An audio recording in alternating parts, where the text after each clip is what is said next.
On Sky News Business, this is Business Class. Hello and a very warm welcome to Business Class. Ahead on the show today, a new lounge at Changi Airport for Cathay Pacific passengers. We'll be taking a look at the coolest gym bars in London, and we'll be getting all the latest restaurant and foodie news with Nessia Wilden. But first, Qantas and Uber have joined forces with the Flying Kangaroo, introducing a new feature to enable passengers to book lifts through the Qantas smartphone app, and they'll earn frequent flyer points in the process. Well, for more, we're joined now by Schweitzer, the General Manager of Travel Daily. Christian, great to have you with us in studio.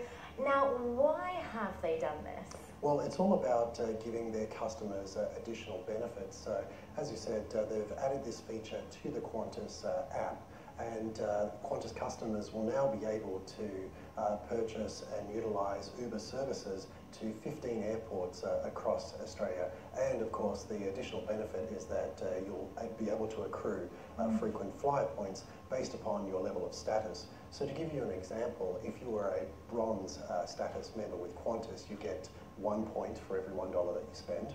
If you're a silver member, it's 2 points. And if you're gold or platinum, then it's 3 points for every $1 that you spend on an Uber service purchased via the Qantas app. So, to your mind, if we consider perhaps other tie-ups or offerings when it comes to claiming points, is it worthwhile then? Absolutely. I mean, ultimately, you do need to get to the airport. So, what Qantas wants to do is really create this walled garden around the customer there by offering them more and more features which they can utilise really through the touch of a few buttons on their smartphone. Also, for new users to the app, they're incentivising them to utilise this service when it becomes available on the 3rd of November with an additional 2,000 frequent flyer points when you use it for the first time. Just in terms of the app then, what else can you do through it? There's quite a fair bit. So in addition to being able to book your airfare, both domestic and international, you can also book things such as hotels, car hire, insurance, and a range of other ancillary services alongside the airfare that you purchase. So let's talk some of the other offerings that we're seeing from other airlines. In fact, Cathay Pacific opening its new lounge in Changi Airport. Tell us just where precisely is this located for those who are regular users of the airport? So it's moved from Terminal 1 to the new Terminal 4. So before, the lounge was located in T1, but it was outsourced to a different company, whereas the new lounge is owned by Cathay Pacific. So they have a lot more control over the design, the ambience, the look. It really has brought it up to speed and is almost in parallel with their flagship lounge that's located in Hong Kong. So there's an array of furnishings, but really the focal point of the lounge is the noodle bar, where there is dim sum served up. There's a lot of fresh food served up continuously.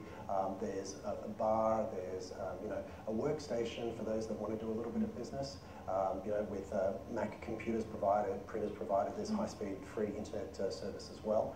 But that being said, it's not an exact carbon copy of their flagship lounge in Hong Kong. There are some facilities that are missing. For instance, there's no shower, which might be a bit of an impediment for some.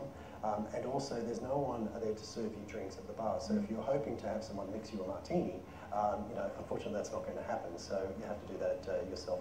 That being said, it is a vast improvement on what they previously had at T1. Well, you mentioned there, of course, the Hong Kong flagship, the pier.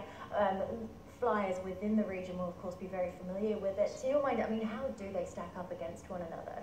I would say that this is a vast improvement, the one at T4 at Changi Airport. It was certainly needed, and of course, broadly speaking, airlines are using their lounges as a hook in order to attract and keep customers loyal as well.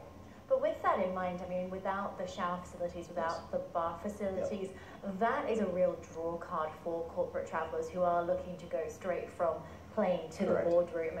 Could that be a bit of a drawback? Well, it possibly could be. Mind you, the lounge in particular is there to service that Hong Kong, Singapore, Hong Kong route, of which there are around about 9 flights per day operated by Cathay Pacific. So it's not a long stretch. It's not as though it's a long-haul international flight. It's only short-haul. So I guess you just have to sort of grin and bear it because they don't have a shower.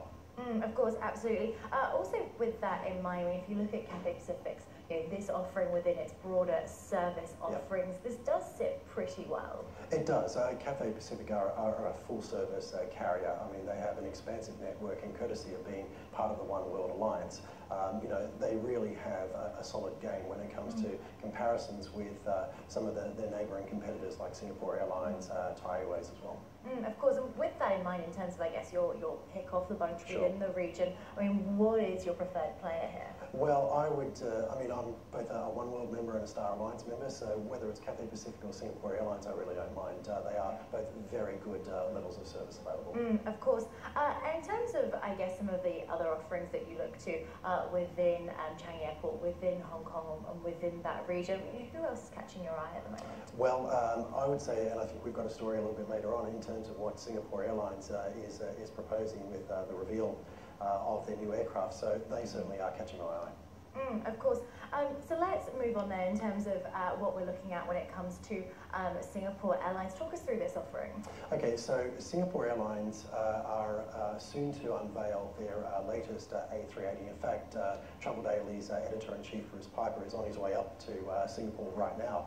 Tomorrow they will unveil their brand new A380. They've got 5 on order, and the first one will service the Singapore-Sydney leg, so Sydney-siders will be the first to experience it around about 18th of December this year. But ahead of that, it is a little bit hush-hush.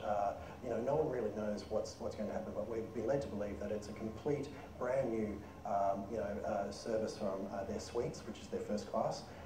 We seem to suspect that there might be 6 of those on board the A380, around about 78 business class seats, all brand new, configured new amenities, all on the upper deck.